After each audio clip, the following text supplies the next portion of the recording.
All right, we are now live for the August AMA Ask Me Anything session. So this is the one time of the month that viewers, subscribers, supporters, fans, whoever else I'm leaving out gets to ask me, Dr. Sadler, questions about various things, usually related to philosophy, sometimes more personal questions. I will mention as we get started that today is in fact my birthday, so I'm happy to be sharing my early afternoon with all of you out there in the internet ether. And I'll, address whatever questions come up. Got my coffee here on my desk, you can hear me moving it around bit by bit. And already we've got a first happy birthday comment. So I'll just say thanks ahead of time to everybody who's wishing me a happy birthday. I do have to, normally I go a little bit overtime with these, but today I've got to finish up right at the top of the hour because we're going out for a birthday lunch with a friend of mine who came in from out of town who we're going to hang out with, and that'll be a lot of fun. And then it's back to work for me. As people are writing questions, I'll actually just tell you a little bit about what's going on. So normally I just teach part-time, right, as a professor or lecturer. And I do a lot of other things on the side, including all this YouTube video work and podcasting and all of that business. But right now, what I've got going is 4 classes for the fall. I've actually got 2 at Marquette, and I'm pointing that way because Marquette is actually about, depending on where you got to go on campus, 10 to 12 blocks that way. And then I have another class that I'm teaching at MIAD, which is that direction, about 7 blocks. I interviewed at Milwaukee Area Technical College.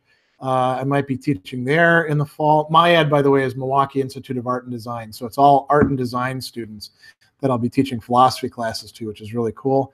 And then I'm teaching an online class later in the semester for Marist. That's on top of the other classes that I'm developing for the Reason IO Academy, all of the talks that I do, Stoic Week coming up, StoicCon coming up, various other things in the works, including a workshop later this month for high school teachers to help them incorporate philosophy into their curriculum, teach them about ethics, about how to answer questions dealing with that, history of philosophy, some things along those lines.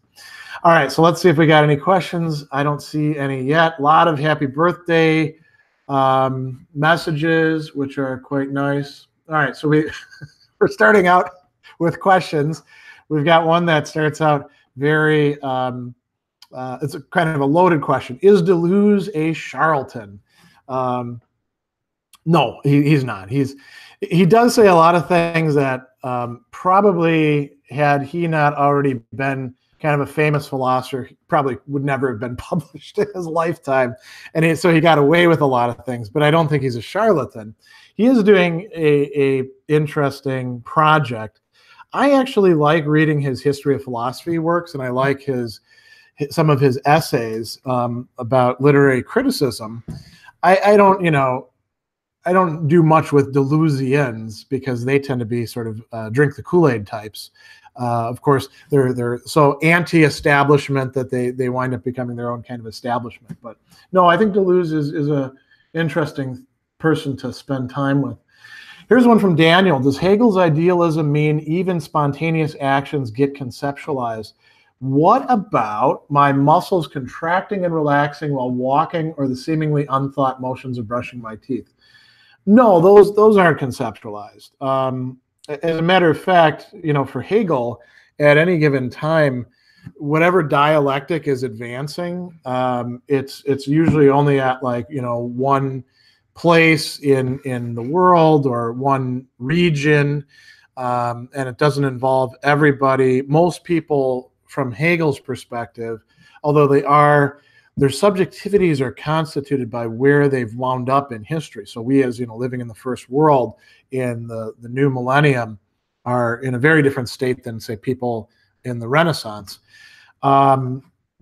most people are not really conceptualizing anything. They're living in the realm of feelings and sort of stray thoughts and what Hegel calls Vorstellung, or representations about things.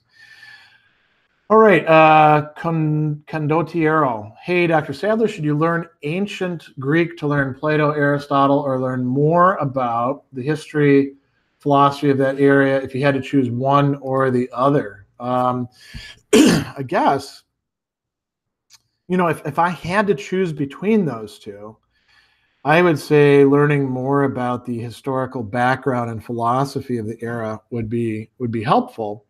It really depends on why you want to learn the stuff. I mean, if you want to learn Aristotle, say if you want to, read the ethics and understand its relation to the politics and the rhetoric and the poetics and on the soul, it really does help to be able to read the Greek, because the translations often aren't consistent in how they translate terms. So the same term may be translated in several different ways in several different places. And so being able to read the Greek helps with that a lot, right? But it's not impossible, right? And, it's quite an investment to learn Greek. So I guess if you had to pick the trade-off, I would say you probably get more bang for your buck out of learning about the context. Here's a question by 3x4 Architecture. Have you ever studied Krishnamurti? Studied would be a bit too strong of a term. I've read him. I haven't extensively studied him. I haven't put in the work to study him the way I have with, thinkers who I'm, more, you could say, an expert on, right? And I don't really pretend to any expertise in non-Western philosophy, whether it be Indian, Chinese, or otherwise. But I have, read him, and I have discussed him in tutorial sessions of all things with a few people. So yeah, let's see what else we got here. From Brewmaster, I have a question. You cover many philosophers and cover them very objectively and don't seem to inject your opinion into the teachings. What are your personal beliefs about the things that you teach? I try to keep it as not just objective, but as sort of a sympathetic a portrayal as I can. In part because my goal is primarily, before we begin like critical analysis and argument about whether somebody's got things right or wrong, I think it's important to get clear about what it is that they're actually saying and try to work through any misunderstandings and things along those lines. Now, my own personal beliefs, well, I've said this before, I'm an eclectic. So on some things you can say I do have positions pretty well worked out. On other things, I'm still sort of, I'm not sort of like, provisionally until later, like some sort of pragmatist or fallibilist perspective. But I'll say, well, the Aristotelians, they seem to be right about this, but then, there's this over here that the Stoics are saying, and then Hegel has this point over here. So I'm always sort of building, and I like the philosophical approaches that leave room for doing that, like the Aristotelian approach. And I would say the Stoic approach does that. And I would say some Christian thinkers do that as well. So I kind of mix and match, you could say. Here's one from David. What do I think about the idea of Christianity as the historical foundation for modern Western values, individual rights, equality of human value? Can you find the same ideas in Stoicism? I think the notion of historical foundation for modern Western values itself is kind of a pipe dream. Usually when people are referencing that, it's as if they think that like there's a block of ideas and then those lead to this over here. And so, somehow because there's a back history, you should pledge allegiance to this stuff over here, or like somehow it goes like wholesale from one to the other. And that's just not the way ideas trickle down through history. There are some things that Christianity either brought on the scene or accentuated and emphasized that are, part of our we could call it modern Western heritage. And you're asking in particular about political conceptions and ethical conceptions. Can you find some of the same ideas in Stoicism? Yeah, and you can even find some of the same ideas in other philosophies as well. But sometimes they don't have the same weight. The other thing to say, though, is, when we think about like the age of faith, all you got to do is read some medieval documents, like some histories of monasteries, and you find out that people were all over the map.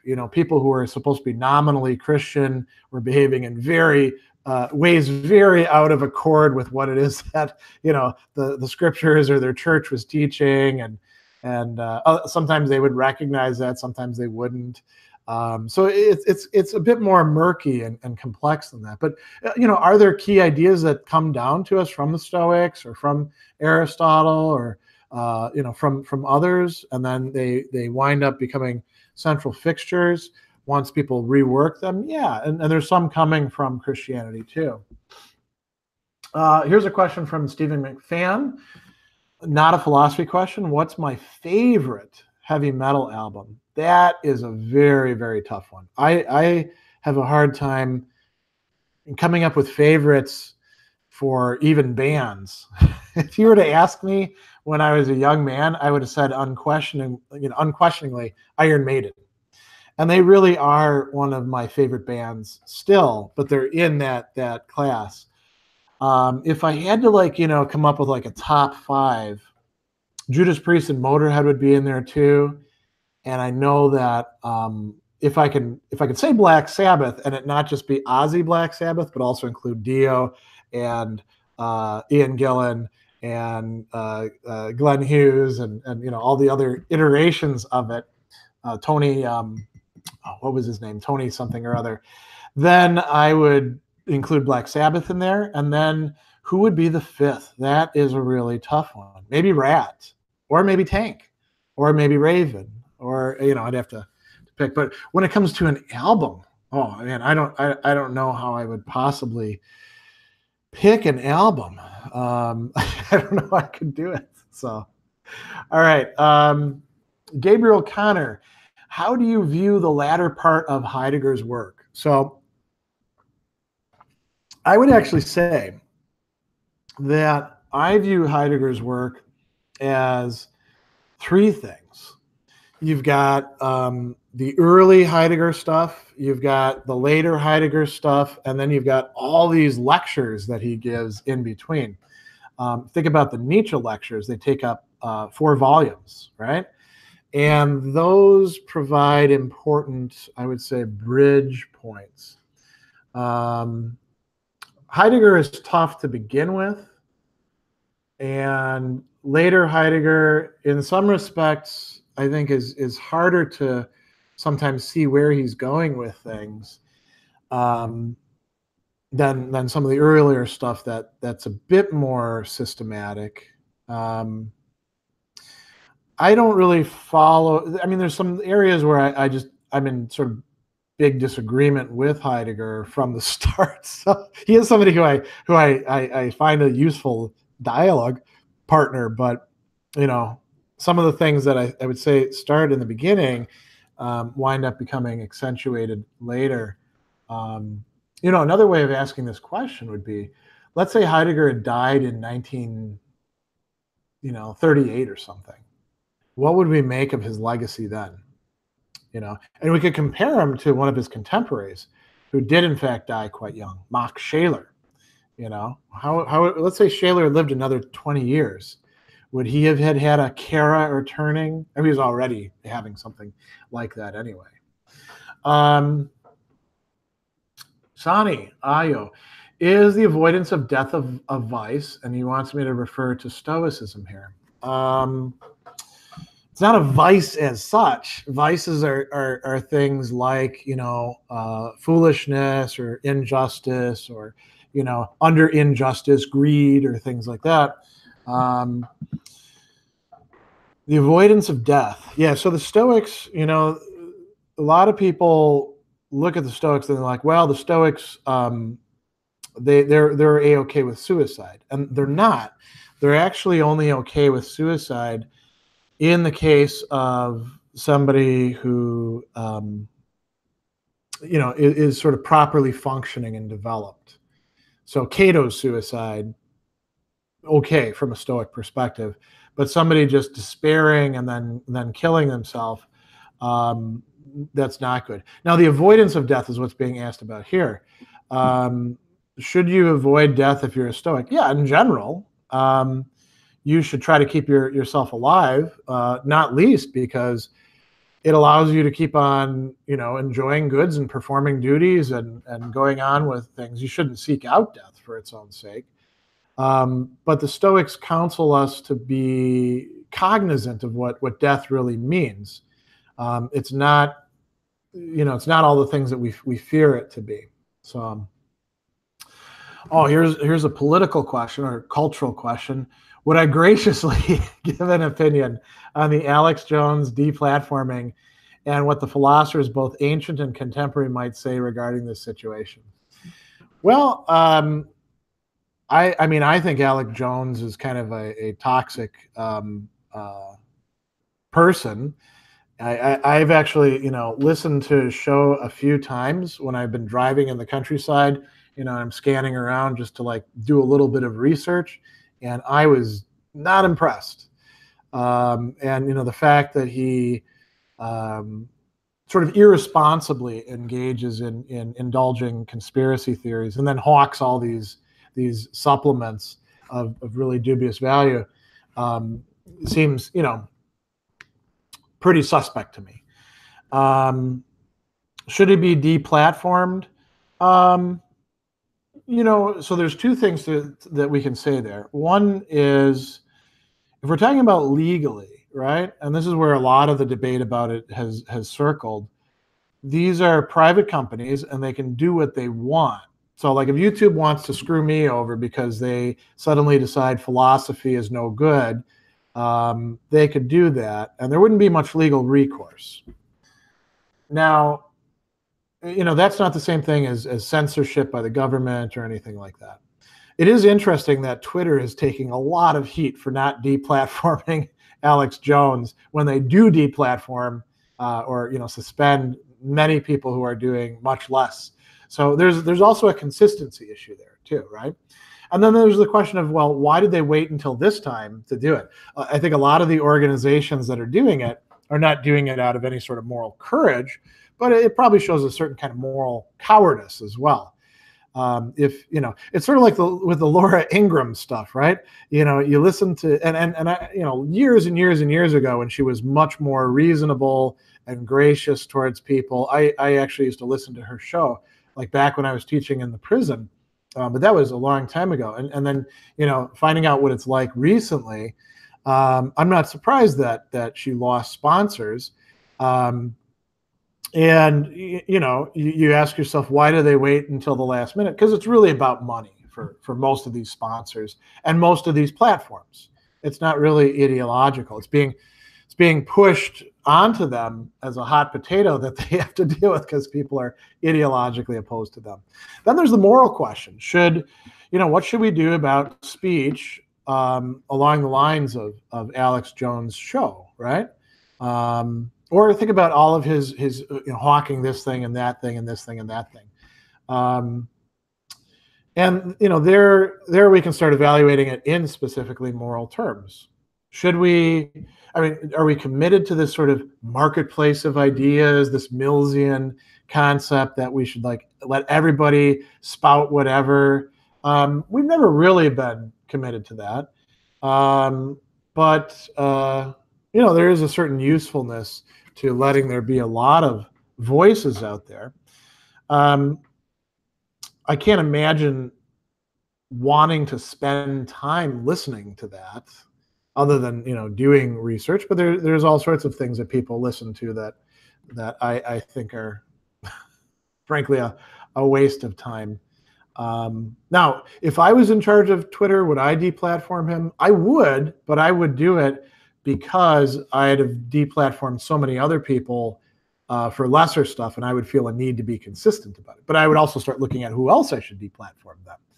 And then, this is where I think a lot of people take the stand that, well, if you do it to Alex Jones, then what about all these other people who we might lose valuable voices from? Well, then maybe we need to have a case-by-case conversation.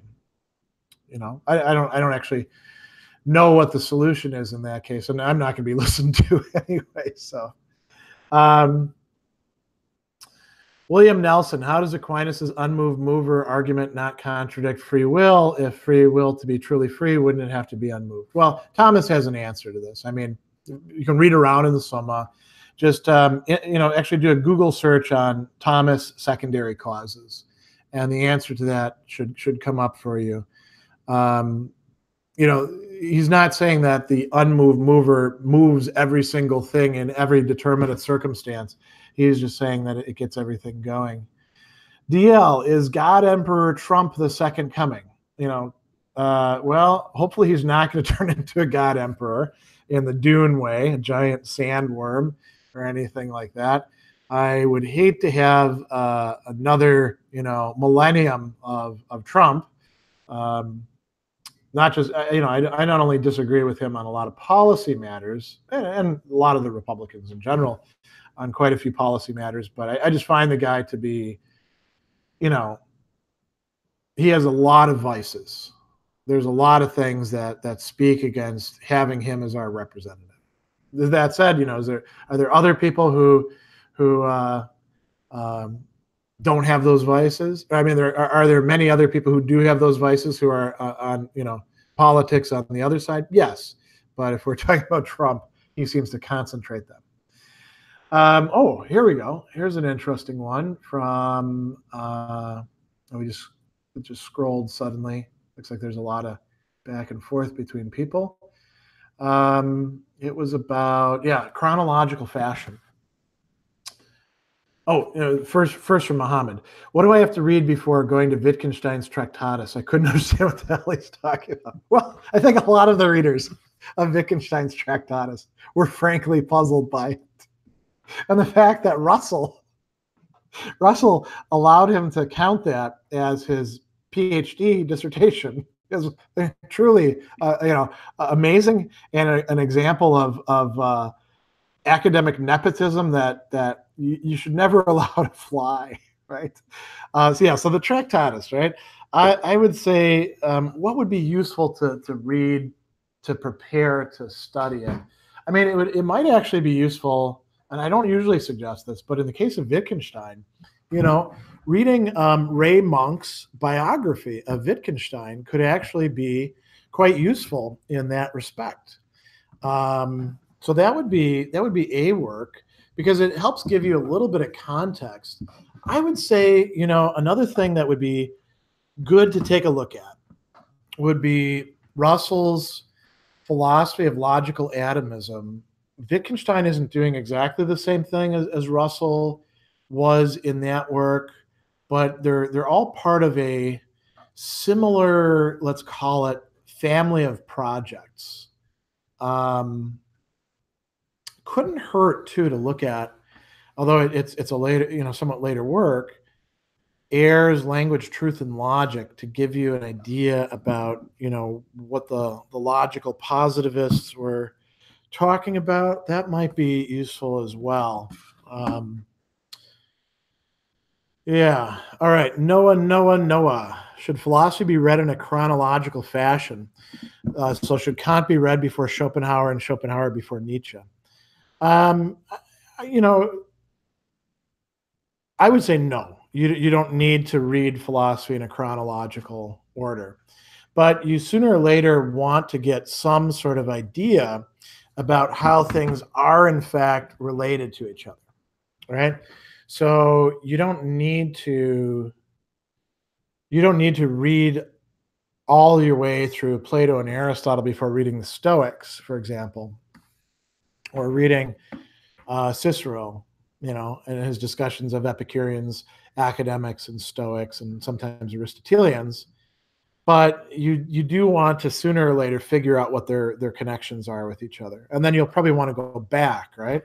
So let's say you read Schopenhauer and you puzzle your way through World as Will and Representation, which is quite a task to do. And then you're like, man, some of this I get, and some of this I don't, all these references to Kant. What the hell is he talking about? Well, you go back and you read the Kant, and that'll probably help, right? But you don't have to read all of Kant before reading Schopenhauer. Daniel Cox, if there are things that don't get conceptualized for Hegel, walking or brushing teeth, how is this not in conflict with the idealist thesis that thought and being coincide? Well, thought and being don't coincide for Hegel. I mean, just read around in the phenomenology and you'll see that they're almost always out of coincidence with each other. There's a continual process, but I think we're getting hung up on the word conceptualize. Concept for Hegel has a very distinct meaning. So if you're using conceptualize in the sense of just have a notion or an idea or a picture in your mind of, that's not quite what Hegel means. That's Vorstellung, right? So, you know, and some things are much more trivial than others. Hegel doesn't care much about trivial actions, quite frankly. Dark Star, how can someone avoid nihilism while being an adherent of Nietzsche's work? Well, Nietzsche's an opponent of nihilism, isn't he? So if you're really reading through Nietzsche's work, he sees nihilism as the great danger of our late modern era, and he criticizes it at a number of points while, you know, explaining what he thinks it is. So this is kind of a, you know, in a way, it's a, you need to go back and read more Nietzsche sort of answer. He views nihilism as a real central problem. Heidegger, by the way, I mentioned those Nietzsche lectures. Heidegger takes that as one of Nietzsche's central preoccupations. So that's good.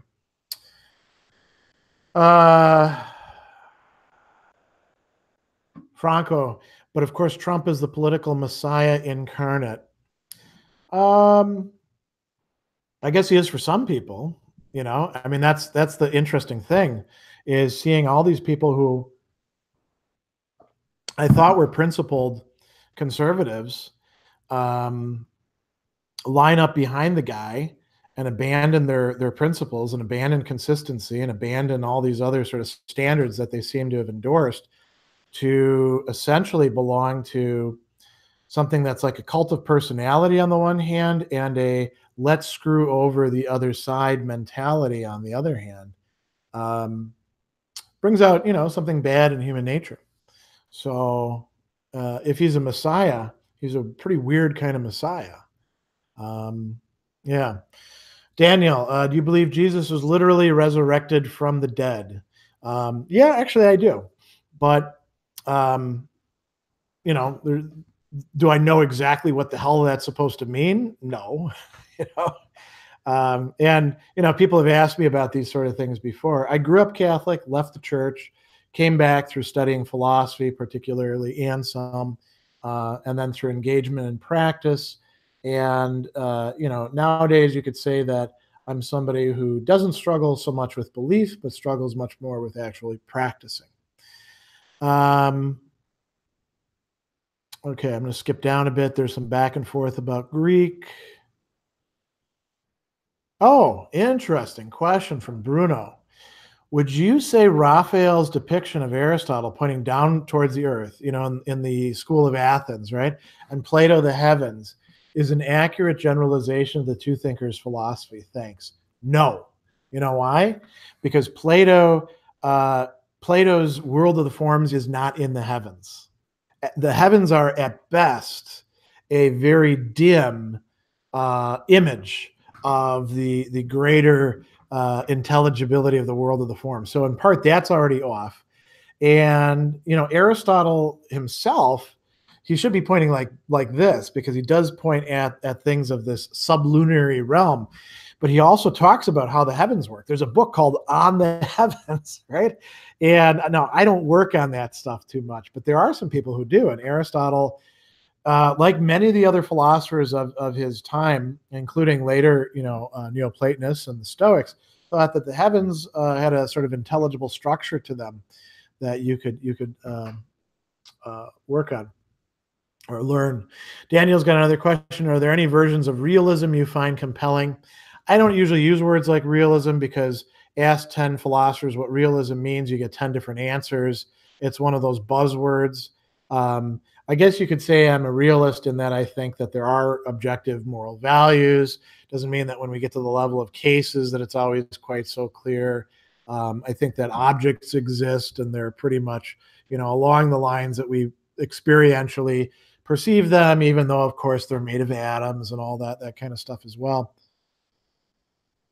So, I mean, if that makes me a realist, then I'm a realist. But, I think when people hear realist, they expect it to be kind of a naive, everything just is the way it is kind of business, and like we end investigation. All right, Sander Allstar, thoughts on Foucault, his historicism, philosophy of the subject.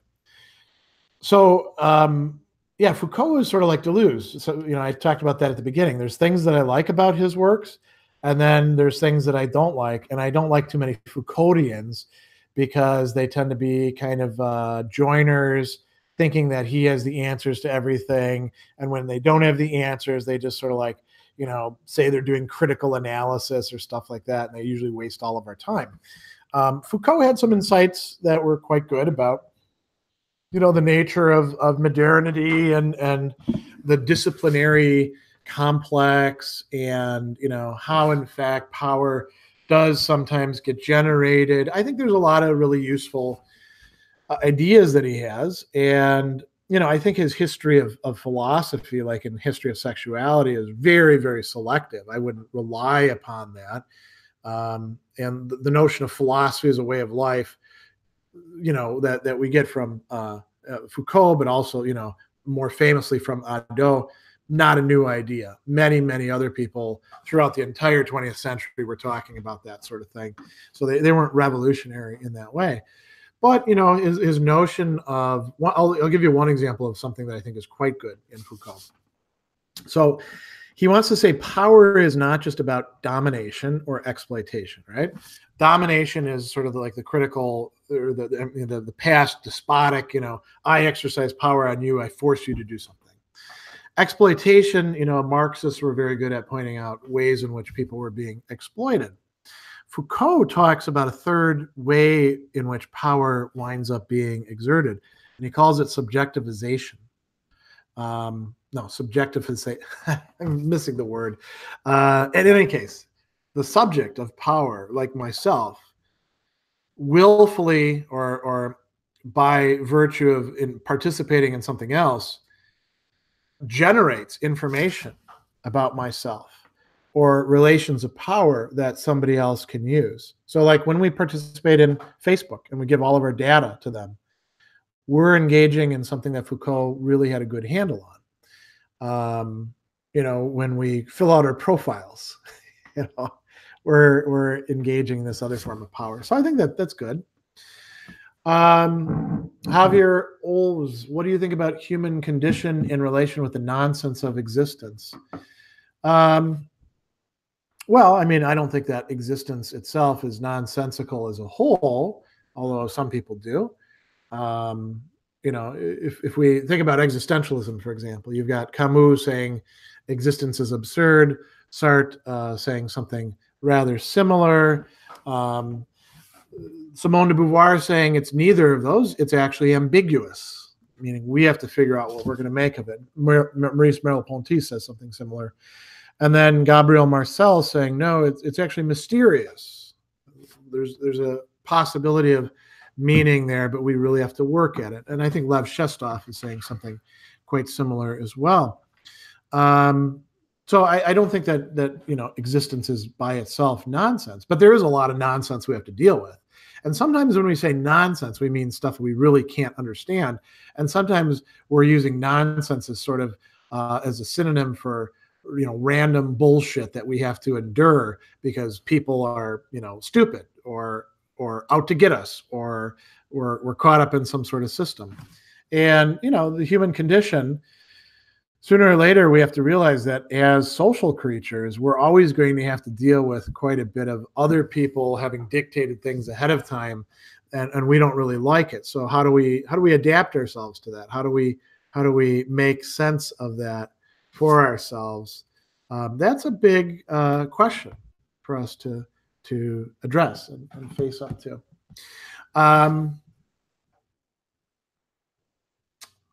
Lionel Daniel, what's a good book to read to get into philosophy? I mean, I would start with Plato's Apology. That's where I usually start students. And then read some more Plato and then move on from there, I think. Daniel's got another question. If you had to do another PhD, what school would you like to go to and what supervisor would you like to have? I mean, if I had to do another PhD, better put, if I was enabled to do another PhD, if I was lucky enough to get to do another PhD, what school would you like to go to? I don't know. I would have to think about what I actually wanted to get another PhD in. And I'm somebody who's got so many interests that it would be quite a sifting process to decide, first of all, what field do I want to study? I mean, if I was in the condition where I could actually go get another PhD, I would have to be like independently wealthy, right? So then I wouldn't really care about whether I'm going to get hired or not. If I was worried about whether I was going to get hired, I'd want to go to a top tier place. I learned that lesson the hard way, right? I had to sort of make up for lack of distinguished pedigree by publishing a lot and really busting my hump, proverbially. So I don't know. I mean, are there people I'd like to study with? There's a few. But I don't know that studying with them would actually be that great, And a lot of what you do as a PhD is pretty self-directed anyway. So, Char D, do you have any opinion on Nickland and accelerationism? I've heard you're not fond of it, but I haven't seen you talk about it anywhere. Yeah, I'm not fond of it because I don't know much about it because I haven't read Nickland. So, I haven't talked about it. I mean, I do talk about it because people ask me questions about it every single AMA that I do, but I haven't gotten around to it. If people want me to read Nickland, they can mail me the books, and then I'll try to make the time in my very busy schedule. But I mean, I'm not on top of a lot of contemporary philosophy. Nobody can be. There's so much stuff being generated all the time that it's tough to read everybody. So, all right. Let's see here. Bruno, what are some relationships between art and philosophy? Well, again, it goes all the way back to Plato, right? Plato had an antagonistic relationship with artists and poets, but he himself was also one of the best literary writers of the ancient world, and his dialogues contain quite a lot of artistry, don't they? And then we have Aristotle discussing art in various things, and this is actually a question that I'm going to have to address quite a bit in my MyAd class. As I mentioned, I'm going to be teaching at the Milwaukee Institute of Art and Design this coming semester, teaching a Philosophies of Human Nature course. So these are all art and design students. These are not even humanities students. This is a humanities elective that they're taking because it will hopefully inform their practice as art, as mostly visual, but some other artists and designers. So we're going to be discussing that quite a bit. 2046, what do you think about the priority of or distinction between the right over the good? I think right and good, I'm Aristotelian in this sense. I think right and good are both modalities of the same sort of, general panoply of moral values. And I don't, make a rigid distinction between the two of them. The greeter, I'm interested in the branch that is concerned with how to live your life, like eudaimonia, Stoic views on it, or Pascal in your newest video. Any works you suggest for this branch? So ethics, right? Ethics and other value fields. You also got to know a little bit of epistemology and metaphysics, I think, to make that work well.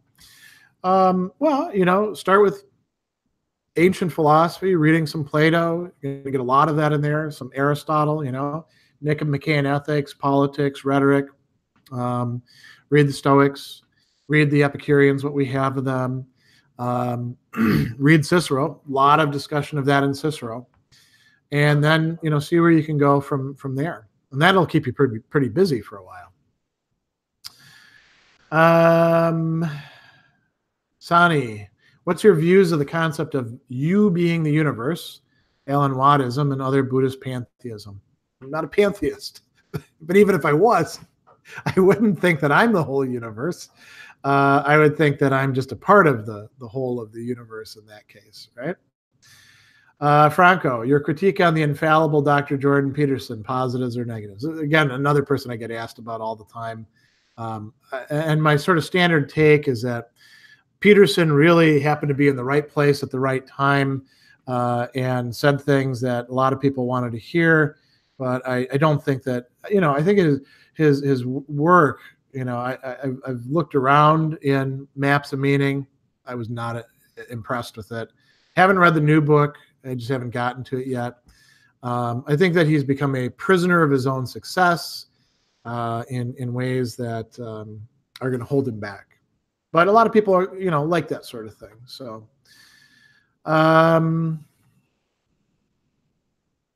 August Dennis, are there any modern philosophers to look out for? In the past, we've had our Kants, Hegels, Aristotles. I don't see any today. Almost a low period. Jürgen Habermas, kind of a famous guy, plays a big role in the EU, and had a dialogue with the previous pope. When he was Ratzinger. Alistair McIntyre, still chugging away at Notre Dame, just came out with a new book. There's lots and lots and lots of major philosophers making major contributions. Martha Nussbaum, just down in Chicago, although I'm a much bigger fan of Julia Annas, quite frankly, when it comes to ancient philosophy than her. And we could go on and on and on. So yeah, there's plenty of people out there. Another person who you probably find really interesting, who I think is quite readable, is Giorgio Agamben. Refers back a lot, to ancient and medieval philosophy and early modern philosophy, but he's thinking out some of the problems of the present. Here's one from Brewmaster. Happy birthday and thanks for this great channel. It's very nice of you to say. Glad that you enjoy it. All right. People are going back and forth about Jordan Peterson. Here's a question from Poem. Do you think it's important philosophy should focus on being accessible? Yes. I think that's one of the great problems of contemporary philosophy.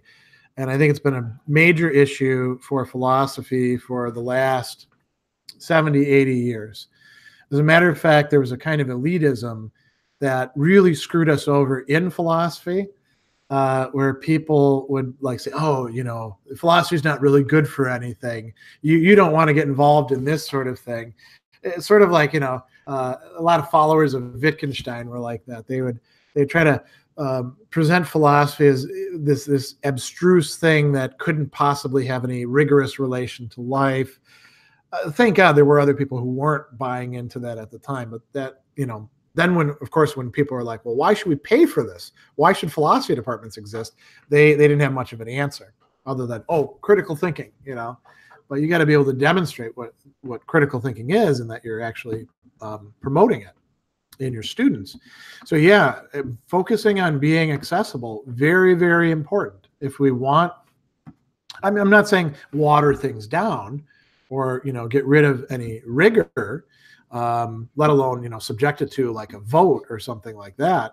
But it is important. You can actually communicate in an effective way without losing the fullness of what's being taught. I mean, I do get some criticism from time to time where people are like, well, the stuff that, you put out is too beginner level. Well, yeah, because I'm trying to present things to people in a non-academic way much of the time because there's limited time, and I want to produce resources that help the most people. Lucas, can I say 2 words about what you think about personal identity? Well, I can't do it in 2 words, but yeah, personal identity. There, we can think about like what is personal identity, and then we like look at, Plato and parts of the soul, or the Stoics, or John Locke and memory, and then we bring in, movies like the Blade Runner, right? So then we're talking about sort of big picture stuff, but there's also the more down to earth question that people ask themselves: well, who the hell am I? And how do I know that my self-image actually matches who I think I am? Well, no, it wouldn't match who you think you are. Does it match who you actually are? And those are much more important questions, I think. It's good to have theories of personal identity, what it is that makes a person, and what makes them who they are over time. But it's also important to give people tools for figuring out the nuts and bolts of who the hell they are, and whether, the parts that they want to change or the parts that they want to retain. Sani, is street art a form of rebellion and should be celebrated in conjunction with modern traditional art? Some of it might be. I'm not exactly, are we talking about like stuff that's chalked on a sidewalk, or people doing performance art? I don't know how much modern traditional art is actually celebrated. Andrew asks, are you aware of the theory Alex Jones is actually Bill Hicks? No, I don't have any idea, because I don't worry about that sort of stuff too much. There's not enough time. Vincius Oliveira, say hi to Brazil. We're watching you now at school. Very cool. So that's nice. I actually have a few contacts down in Brazil, and it's a place I'd like to go sometime. I understand things are in kind of a muddle in terms of the educational system, which is unfortunate, but we are in one up here too. Here's one. Awful philosophy. What to you is the most interesting or useful thing about Heidegger's thought? If I had to pick one thing, it would be the fact that affectivity plays a central role in our cognition of things, that it's unavoidable and inescapable, and that it's not just something irrational, but can be revelatory of being and our condition. So Franco asks, right, says there's no consistency on YouTube or Facebook or any of these social media platforms. Yeah, there is none. I think they're just sort of trying to stay out of trouble themselves. They want to try to have things both ways, where they're a private company and yet they're also like, of world central importance. Sooner or later, I think we'll probably start to move towards seeing them as something like public utilities. But I think we're still a good ways from that right now. Jesse wants to argue that Laura Ingram pointed out whites are becoming a minority in America. What's unreasonable about that? Now, that's not all she said or did. So that's a non-starter right there. And like I said, I used to be, actually somebody who liked her quite a bit, but she's really changed. And it's important to acknowledge that. Sani, I need to get into classical existentialism. Where do I start? So I would say I would pick 5 early existentialists. Kierkegaard, of course, right? So Fear and Trembling is a really good one. Sickness Unto Death. I think try to make sense out of those. Dostoevsky. The Notes from the Underground. You want to read that. And actually, my favorite Dostoevsky novel is not Brothers Karamazov or Crime and Punishment. It's The Possessed or the Demons. And I think that one could actually be quite useful. Then, of course, Nietzsche. And with Nietzsche, read The Birth of Tragedy, read Thus Spoke Zarathustra, and read The Genealogy of Morals. Then Lev Shestov.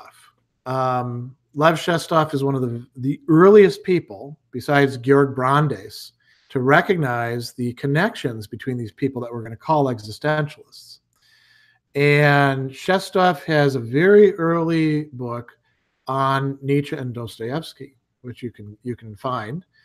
He also has All Things Are Possible, great book. He is not systematic, but he's very well with reading. And then read Rilke. And I would read, Rilke's Letters to a Young Poet, and then start reading around in his poetry, and read the notebooks of Malta Loritz Briga. And if you do that, then later on you can go to these other thinkers like Heidegger and Jaspers and, Ortega y Gasset and Sartre and Camus and all that. Because in some ways that you need to get a good basis in the early stuff. So, all right.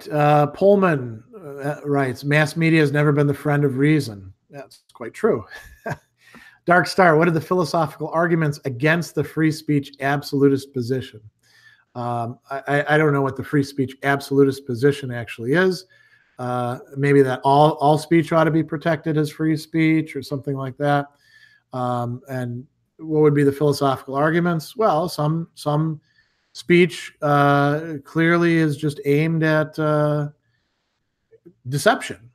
Do you want to call that free speech? Or there could be cases where exercise of one person's free speech because of the way in which they do it, like the massive megaphone, drowns out other people's free speech. So there's myriad arguments out there. I answered a question about the lose early on already. Nathan asks, is there a reasonably priced resource that I know of for learning Greek other than things like college courses? I don't, because I took my Greek years ago and I did it as a college course. I'm sure there's probably teach yourself Greek, platforms out there that you could use. So, yeah.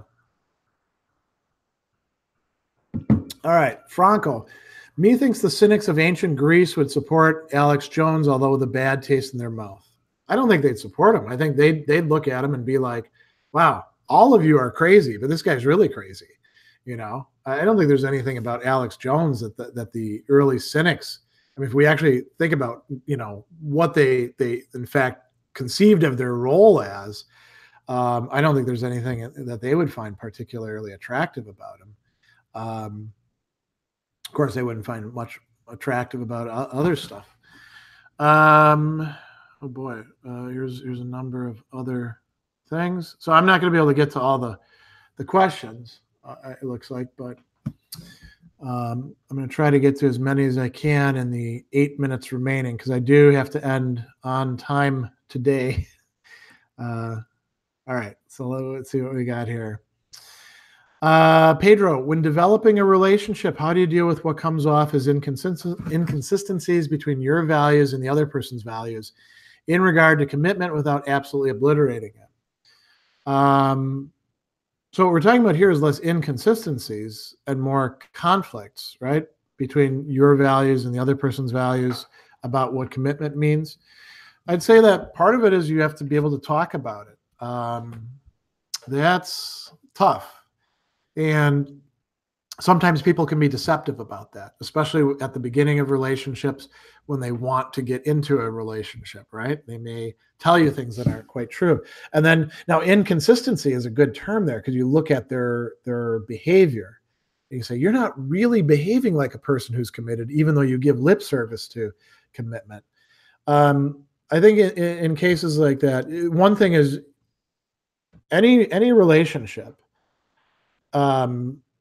with very few exceptions, in particular family relationships, or once you've made some sort of big commitment, you really should be able to say, okay, if this doesn't work out and I can't have the values that I think are important honored, provided you've made sure that those are genuine values, be ready to walk away from it.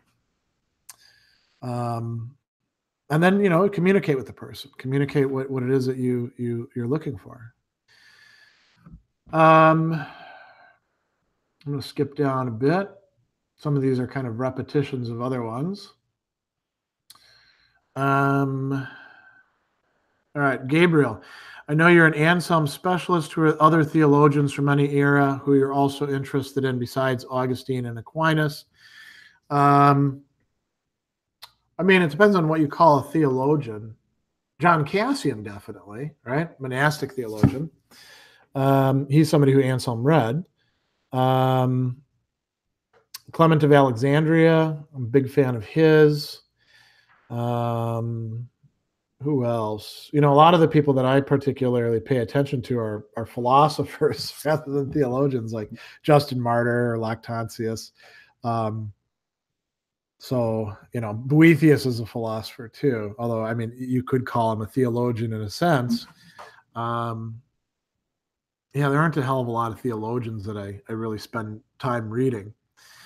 All right. Let's see.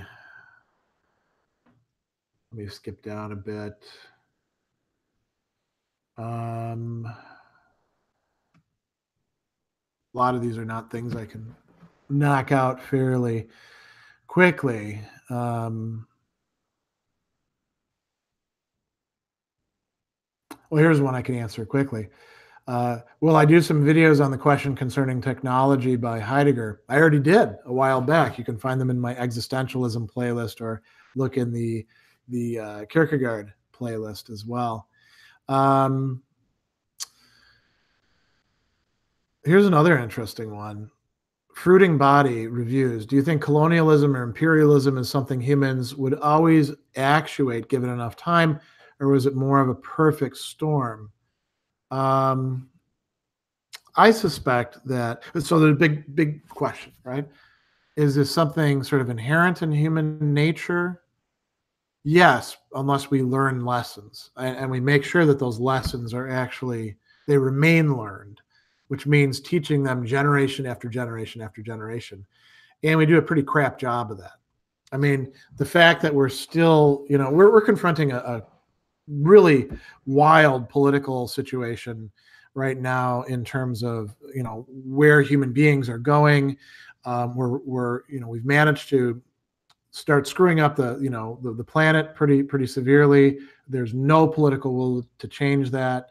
But even more so, we have the issue of AI, automation, logistics, all of these things that are going to put massive amounts of people out of work. And we have to figure out what the hell are we going to do about that. And here in our country, our politicians on both sides just have the same word over and over again. Jobs, jobs, jobs, jobs, jobs. We're going to create jobs. But that ain't going to work. So we have to transform our thinking, and not just in terms of some elites, coming up with some cool ideas that they go to TED, talks about, and hopefully trickle down. No, we have to. We need to actually change consciousness across vast swaths of the population. And I don't know how the hell that happens with all the nonsense that gets chattered by all the other people who have an investment in making sure that we're talking about other stuff instead. So, if we have new circumstances, will we have new forms of colonialism and imperialism? Probably so, yeah, unless we learn some new ideas. Oh, here's a good one to end up on by August. Do I think people start learning philosophy too late? My first exposure was in college, but could we start learning it in middle school and high school? Yes, we could indeed, but it would take having good teachers. And a lot of the times the people that we have as teachers, not just in K through 12 education, but also in college, are not very good teachers, not very good in the sense of being good at their task, understanding what education is really about. Some of them are not even morally good. They could be lazy. And so, they can introduce you to ideas. Like my first philosophy class was actually in high school. And if that's the only philosophy class I would have had, they would have turned me off of philosophy for good, because the teacher was dry as hell. He had his particular way. He wanted you to regurgitate answers on the test. And if you didn't do that, then you didn't score points. And so I hated that, and I think many of you would probably hate that too, right? But fortunately, I encountered some other people who turned me on to other ways of looking at philosophy. It never is too late, though. So this is a great thing to end on.